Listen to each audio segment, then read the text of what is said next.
Hey, what's up everybody? This video is of a speed run of the Hurricane GP that I finished about a month ago. I was hoping to have beat it by now, but I haven't, so here it is. It is the first sub 14-minute run, which is pretty sweet. But right off the bat, for anybody that doesn't know, I just want to talk about a technique that happens real quick. We refer to it as the ski, and it happens at this first corner up here.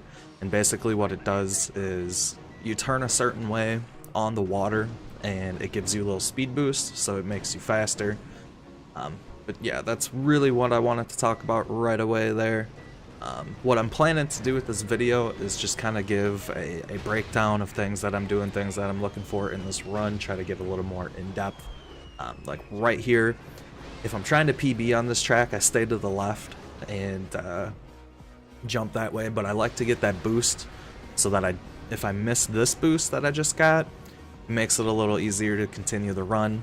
If you ever watch me do attempts of these, I tend to restart on Lake Powell enough, so that's just one little thing that I do differently. This section right here, I got a nice jump from that first boat to draft off of, and I held the speed pretty well.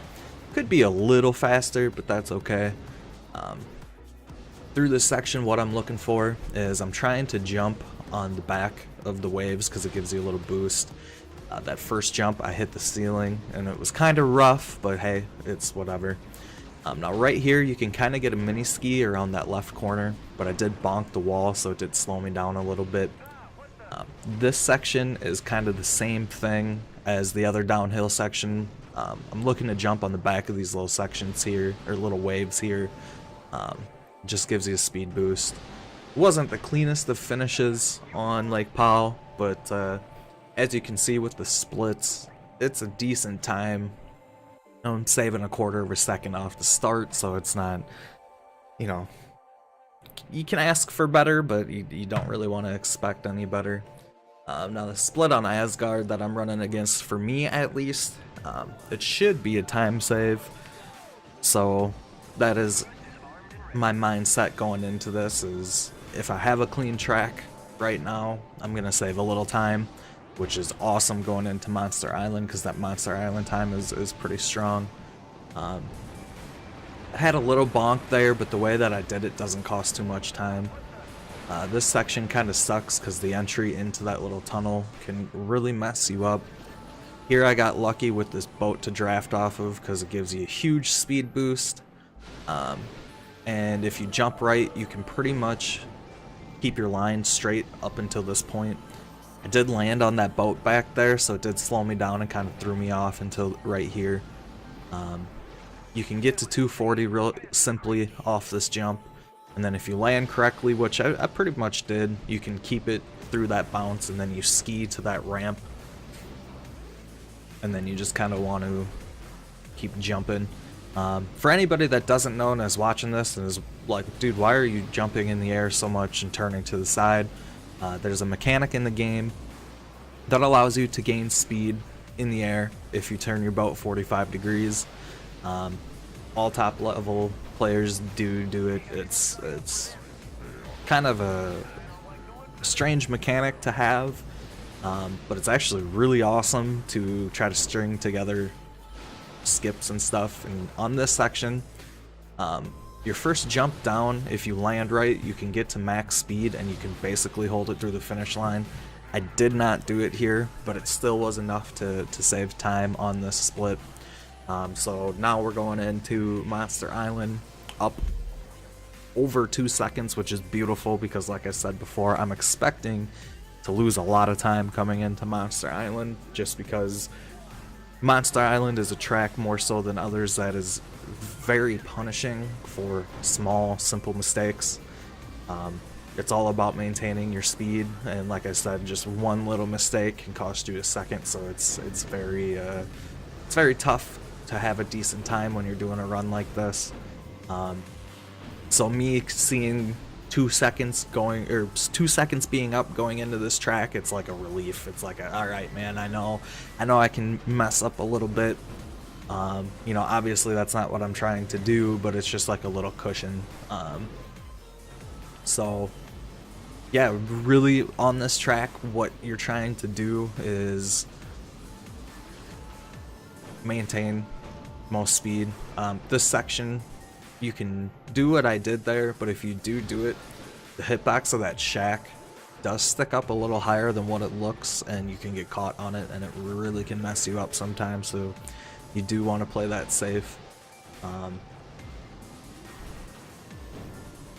But yeah, Monster Island is it's an interesting track. You know, you got the track changes every lap, but a lot of it is trying to keep your speed up at 200. I mean, if you're talking miles per hour, trying to keep your speed up at 200, and then either jumping or skiing through the sections as it's presented to you to stay there. So it's a really tough track to have a good time on. And I actually hit the ramp, or hit the water before that ramp just there, and it messed my jump up, and it also took some speed away, and it does affect you all the way up until this point.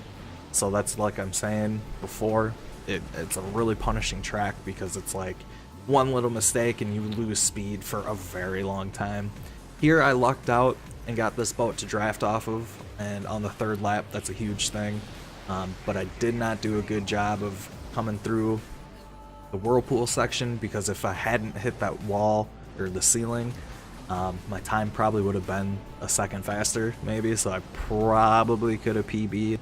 A lot of people don't like to jump that rock at the end, but I think it's a little faster depending on the third lap, just because you don't have to continue. You know, line's tighter and it's about the same. You're about keeping the same speed all the way through the turn, so I don't know, that's my opinion. But Tsunami Bowl is a pretty straightforward track.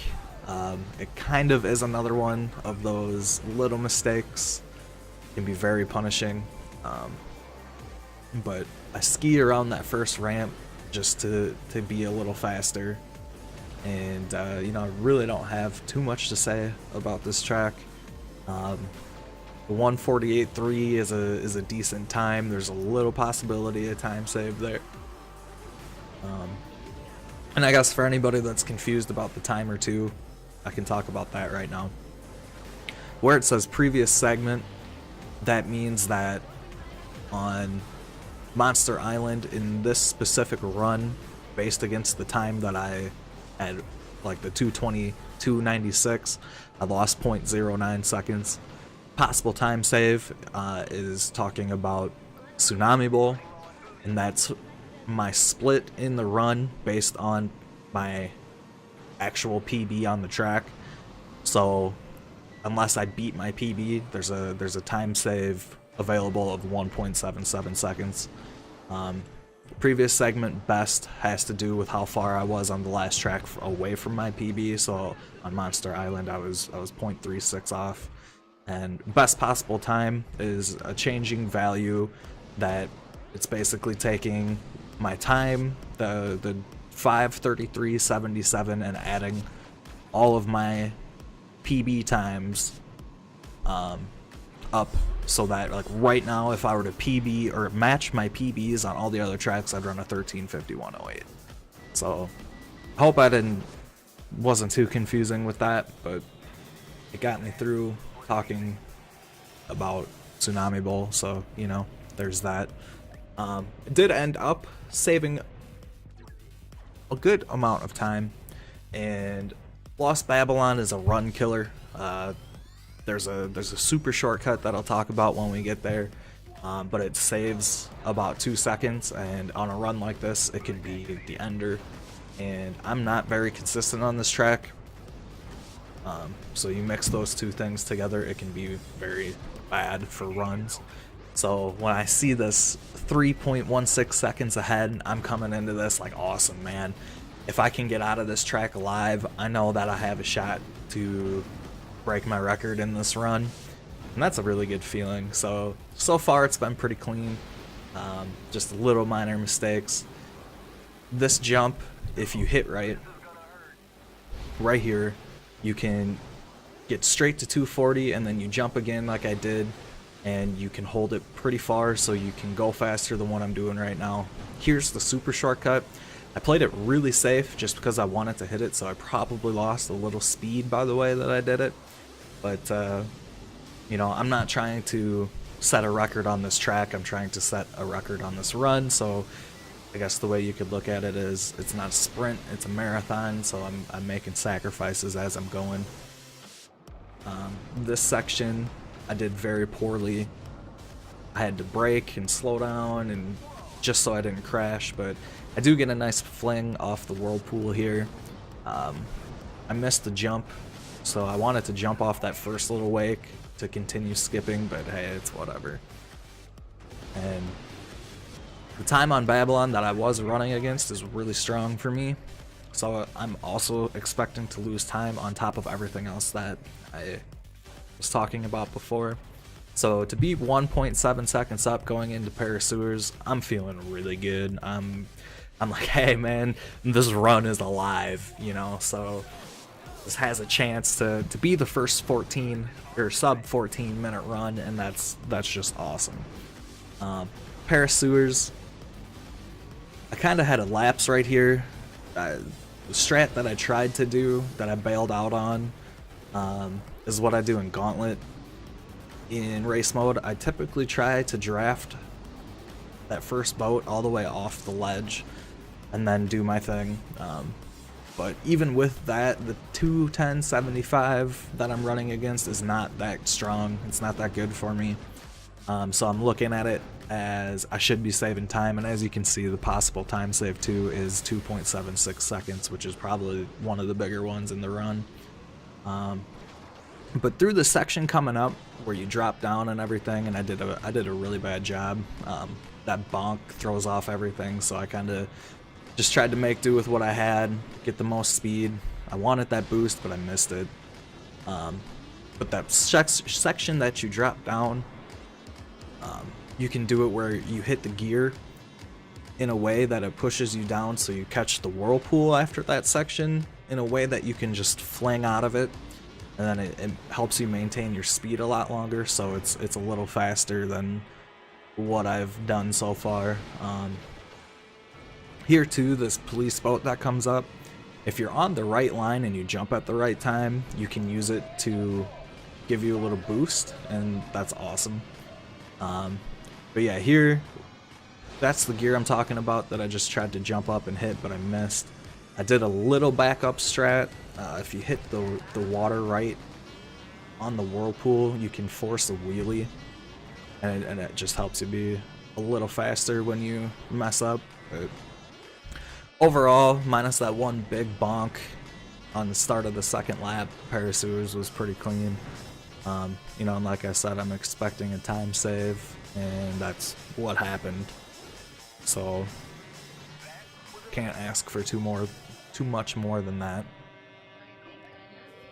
Soulstream is a pretty good time based on the split in the run, so I'm expecting to lose a little time, but not a whole bunch. This 1:11.7 range is a pretty average time for me, so at this point I'm like, alright man, this is happening, because Area 51, it's about 2 seconds over my PB, so I know if I have a clean run, you know, from here on out, I'm doing it. I'm 2 3/4 seconds up, basically. It's happening. So, you know, a lot of people in this situation get all panicky and like, oh my god, blah blah blah, I can't mess up. They get all, their mind gets flustered. I'm excited right here, man, because this is something that I've been trying to do for a while, and it's really the first legit shot that I've had for a really long time. So I'm pumped up, man. I know what I can do. I know what I'm supposed to do. You know, it's a matter of executing cleanly, and for the most part so far on Soul, it's been clean. There are some little things that I missed, but that was irrelevant. I really just didn't want to crash on this ramp because it's really easy to do. So at this point I'm like, oh yeah, it's going, man, it's happening, because, you know, as you see, it was a 1:11. I forget what it was exactly, so okay, it was a 1:11.75. So I only lost 0.07, so I'm 2.69 seconds going up into area 51. So it's like, all right, man, this is happening. This is, you know, I just can't make a big mistake. Little mistakes are cool, whatever. I just can't make a mistake because I can run a 147 basically and still break the record. I know that's not my goal, main goal, but it is like a mini goal. You know, I was shooting for a sub 14-minute run, not a 14-minute .5. So yeah, had a clean start. Just don't want to crash here. There is an invisible wall that you can hit above where you drop down, so it's always kind of sketchy. And you know, Area 51 is a very technical track. There's a lot of different sections to it. There's a lot of things that go on, so it is easy to mess up. I almost ran out of boost there, so on this jump my focus isn't really speed, it's getting this boost, which I do. And here I'm just trying to be clean and fast, you know, as fast as cleanly possible, if that makes sense. This section is easy to get messed up onto. Here I normally do a little jump to get a little more speed, but like I said, my mindset here is don't mess up. Don't mess up. Don't mess up. So coming through this section, it is one of the hairier sections on this track. I do miss the boost, which kind of messes with me. I'm like, oh my god, this is bad. This is really bad. But I keep going. I get through that section as cleanly as possible. I get this boost, which was my main goal coming out of there. And then from here, it's happening. I did it. I did it. I ran out of boost, so I kind of sandbagged at the end, but hey, that's whatever. So that was the first sub 14-minute run in this category. It is based off of in-game time. I guess I should have said that earlier, but yeah, I mean, I was super happy about it. I hope you guys enjoyed my commentary on the video.